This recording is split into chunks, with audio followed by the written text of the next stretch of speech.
2024년 2월 28일 사순 제2주간 수요일 제1독서 예레미야서의 말씀입니다.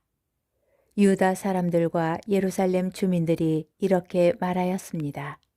자, 예레미야를 없앨 음모를 꾸미자. 그자가 없어도 언제든지 사제에게서 가르침을, 현인에게서 조언을, 예언자에게서 말씀을 얻을 수 있다. 어서 혀로 그를 치고 그가 하는 말은 무엇이든 무시해버리자.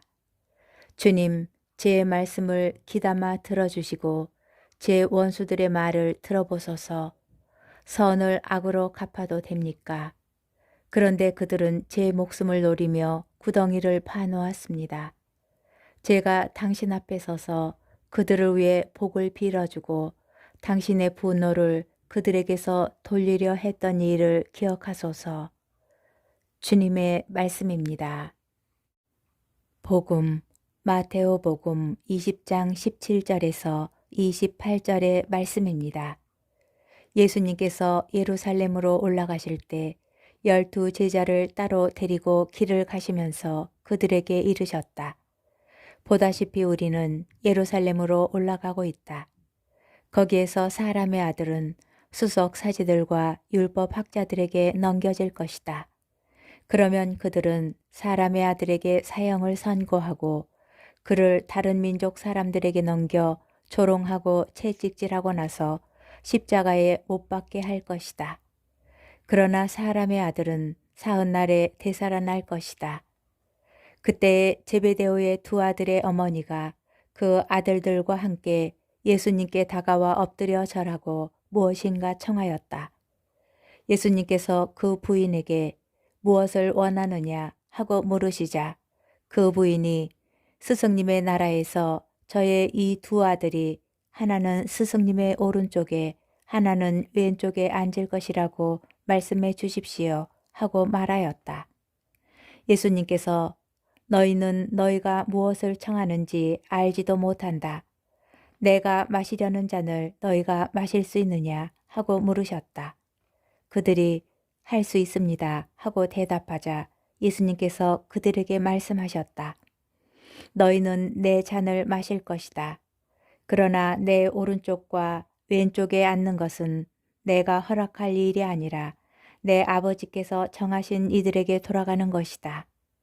다른 10 제자가 이 말을 듣고 그 두 형제를 불쾌하게 여겼다. 예수님께서는 그들을 가까이 불러 이르셨다. 너희도 알다시피 다른 민족들의 통치자들은 백성 위에 군림하고 고관들은 백성에게 세도를 부린다. 그러나 너희는 그래서는 안 된다. 너희 가운데에서 높은 사람이 되려는 이는 너희를 섬기는 사람이 되어야 한다. 또한 너희 가운데에서 첫째가 되려는 이는 너희의 종이 되어야 한다. 사람의 아들도 섬김을 받으러 온 것이 아니라 섬기러 왔고 또 많은 이들의 몸값으로 자기 목숨을 바치러 왔다. 주님의 말씀입니다. 오늘의 묵상. 오늘 복음의 전반부는 예수님께서 예루살렘에 올라가시면서 세 번째로 순환을 예고하신 장면을 그립니다. 바로 이어지는 후반부에서는 이 예고가 무엇을 의미하는지 전혀 이해하지 못하고 인간적인 생각을 고집하는 제자들의 어리석음을 볼 수 있습니다. 이 어리석음은 당신에게 닥칠 잔인하고 참혹한 순환을 예고하시는 예수님의 마음을 더 무겁고 안타깝게 만듭니다. 그들은 복음의 의미를 전혀 파악하지 못하고 있습니다. 제베데오의 두 아들 야고보와 요한의 어머니는 예수님께 주님의 나라에서 자기 아들들이 그리스도의 옆자리에 앉게 해달라고 청합니다. 그러나 정작 그들은 그들이 마셔야 할 주님의 잔이 어떤 잔인지 모릅니다. 그들의 담대함은 신앙이 아닌 무지에서 나온 것입니다. 또한 주님의 옆자리를 차지하려는 행동에 다른 제자들은 불쾌해합니다. 이들은 하느님 나라의 높은 사람은 통치자처럼 군림하고 세도를 부리는 이가 아니라 더 사랑하고 더 낮은 곳에서 섬기는 일하는 사실을 깨닫지 못한 것입니다. 제자들은 세속적 욕심을 버리고 주님을 따르는 듯 보였지만 아직까지 그들이 바라는 것은 인간적으로 이해한 하느님 나라에서 누릴 세속적 성공입니다. 곧 제자들은 종교적 영광의 탈을 쓴 세속적 출세에만 관심이 있습니다. 제자들의 모습은 우리의 어리석은 모습과 다르지 않습니다.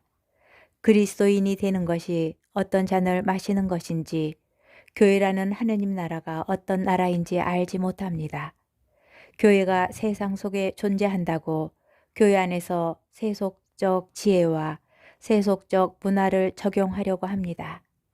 제베데오의 두 아들처럼 하느님께 청하는 것에 자신의 그릇된 욕망이 얼마나 많이 섞여 있는지 알면서도 마치 교회의 영적 유익을 위한 것이라고 합리화합니다. 주님께서 아파하고 슬퍼하시는 순간에도 자기밖에 모르고 중요하지 않은 것을 붙들고 무의미한 논쟁을 하며 힘을 낭비하는 어리석은 우리입니다.